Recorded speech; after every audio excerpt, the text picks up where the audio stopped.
तो अगला टॉपिक है अपना बॉर्डर मैनेजमेंट।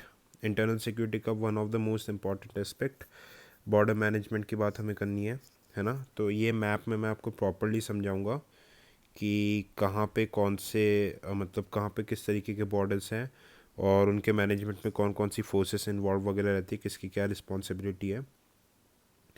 ऑलराइट, तो हम डिटेल में जैसे कि हर एक कंट्रीज़ के साथ ये चाइना हो गया, बीट चाइना हो गया, पाकिस्तान हो गया, बांग्लादेश हो गया, म्यांमार हो गया, नेपाल हो गया, इनके साथ बॉर्डर्स में हम डिस्कशन वगैरह करेंगे। कोस्टल बॉर्डर्स हालांकि बहुत ज़्यादा इंपॉर्टेंट नहीं है as compared to land borders, पर हाँ इसमें भी अब एक हमें एक इंसाइट्स पता होना चाहिए। तो सबसे पहले हम कोस्टल बॉर्डर्स वगैरह से बात शुरू करते हैं। देखिए, एक मैं यहाँ पे आपको बहुत इंपॉर्टेंट कंसेप्ट बताने वाला हूँ कि कोस्टल बॉर्डर्स का डेलिनेशन कैसे होता है। देखिए, एक ऑर्गेनाइजेशन है अनक्लॉस, UNCLOS, United nation convention on laws of oceans and seize. ठीक है, अनक्लॉस यूनाइटेड नेशन का है। इसने क्या बोल के रखा है, देखिए जैसे ये वाला पार्ट क्या हो गया आपका मेनलैंड, जो आपका कोस्टल पार्ट हो गया, यहाँ से लेके 12 नॉटिकल माइल तक, यहाँ से लेके 12 नॉटिकल माइल तक क्या बोलते हैं हम लोग, टेरिटोरियल वाटर। जो भी नेशनल लॉज वगैरह अपने लैंड में मतलब वैलिड रहते हैं, वही नेशनल लॉज ये कोस्ट से लेके 12 नॉटिकल माइल तक वैलिड रहते हैं। अब यहाँ से भी आगे के 12 नॉटिकल माइल तक क्या रहेगा आपका कंटेजियस जोन। कुछ रेस्ट्रिक्शंस वगैरह रहते हैं, पर इन रेस्ट्रिक्शंस वगैरह में क्या रहता है, हाँ पूरे तरीके से नेशनल लॉज वैलिड नहीं रहते, पर बाहर से कोई शिप वगैरह आ रहे हैं तो आपको नेशनल गवर्नमेंट की परमिशन लेनी पड़ेगी। बाहर से कोई भी शिप वगैरह आ गया तो इस एरिया में इंटर करने के पहले। फिर बेस से लेके 200 नॉटिकल माइल्स तक आपका रहता है एक्सक्लूसिव इकोनॉमिक जोन। बात समझ में आ रही है, एक्सक्लूसिव इकोनॉमिक जोन ये रहता है, EEZ बोलते हैं। यहाँ पे देखिए इसके बाद से 24 के बाद से 200 तक कोई सॉवरेन राइट्स वगैरह नहीं रहते, बाहर के शिप्स आ सकते, सिर्फ और सिर्फ कंट्री को मिनरल एक्सप्लोरेशन राइट्स रहते हैं। ठीक है, मिनरल के एक्सप्लोरेशन राइट्स वगैरह रहते हैं। बात समझ में आ गई। अब देखो इंटरनल सिक्योरिटी के पर्सपेक्टिव से क्या इंपॉर्टेंट है कि 24 नॉटिकल, देखो 12 नॉटिकल माइल तक कौन रहेगी आपकी, Indian Coast Guard, Indian Coast Guard और प्लस मैरीन पुलिस ये रहेगी। फिर इसके आगे 12 से 24 तक क्या रहेगी, इंडियन कोस्ट गार्ड रहेगी। ठीक है, इंडियन कोस्ट गार्ड रहेगी। फिर 200 नॉटिकल माइल इस ड्यूरेशन में क्या रहेगी, इंडियन नेवी। ठीक है, आगे साइड डीप वाटर्स में इंडियन नेवी रहती है।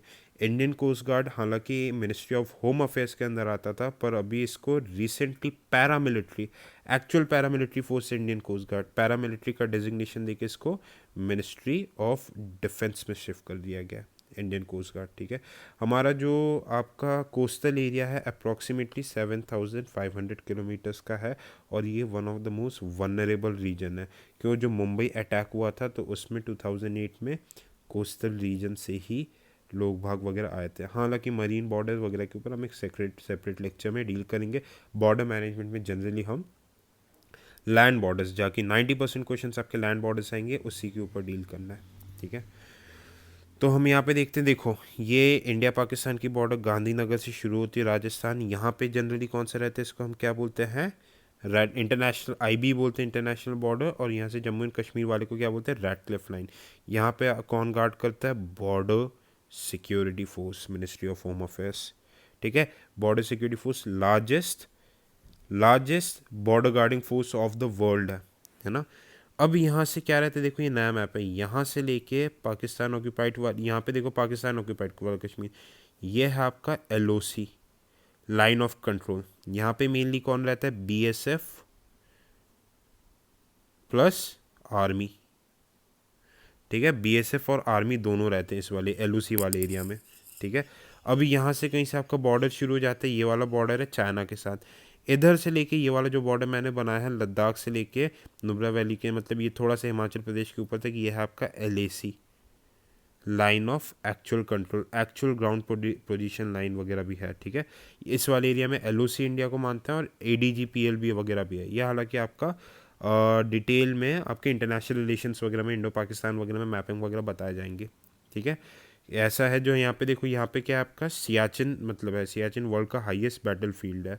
तो इंडिया इससे क्या चाहती है कि इंडिया एलओसी को बॉर्डर मानता है, तो इससे क्या सियाचिन इंडिया के अंडर आ जाएगी, और Pakistan actual ground position line को बॉर्डर मानता है, जिसकी वजह से सियाचिन किसके अंदर आ जाएगा, पाकिस्तान के अंदर। तो ये डिस्प्यूटेड एरिया, और ये वाला पार्ट क्या हो गया आपका, पाकिस्तान ऑक्यूपाइड कश्मीर। फिर ये आपका पाकिस्तान चाइना के साथ बॉर्डर है। ये वाला बॉर्डर जो आपके चाइना के साथ है, ये वाला बॉर्डर, ये क्या है, मैकमोहन लाइन, चाइना जिसमें भी गड़बड़ कर रहा है। यहाँ पे है Doklam, Doklam issue, Doklam stand of के बारे में बहुत इंपॉर्टेंट चीज़ है, और बहुत इंपॉर्टेंट एक्चुअली क्या किया था। ये डोकलाम अगर हम देखें तो ये एक्चुअली भूटान का पार्ट है। यहाँ पे चाइना ने रोड बनाना शुरू कर दिया था, और देखो इंडिया का जो ये पतला सा नेक है, इसको हम बोलते हैं chicken snake corridor, chicken snake. अगर चाइना ने इस पर ब्लॉकेट लगा दिया तो यहाँ पे बांग्लादेश, म्यांमार वगैरह है, ये नॉर्थ ईस्ट पूरे तरीके से अलग हो जाएगा। बात समझ पा रहे हो? इस वजह से चाइना क्या कर रहा था, डोकलाम क्योंकि ट्राई जंक्शन में होता है 2017 के लेट में, यहाँ पे मतलब फोर्सेस के थ्रू डिप्लॉयमेंट वगैरह शुरू कर दिया, तो रोड बनाना शुरू कर दिया। तो इंडियन आर्मी और इंडो टिबेटन बॉर्डर पुलिस ने, आईटीबीपी ने यहाँ पे जाके डोकलाम के यहाँ पे कंस्ट्रक्शन को रोक दिया था। तो हाई लेवल इंडिया और चाइना के बीच में टॉक हुआ था। हमारे यहाँ से national security adviser Ajit Doval ji गए थे, और उनने चाइनीज़ फोर्सेस को कम तो वो क्या था, चाइना के देखो क्या डिमांड था कि इंडिया से बोला आप अपनी आर्मी हटा लो, हम यहाँ पे कंस्ट्रक्शन रोक देंगे। पर इंडिया क्या बोली थी, पहले आप कंस्ट्रक्शन रोको तो आर्मी तभी हटेगी।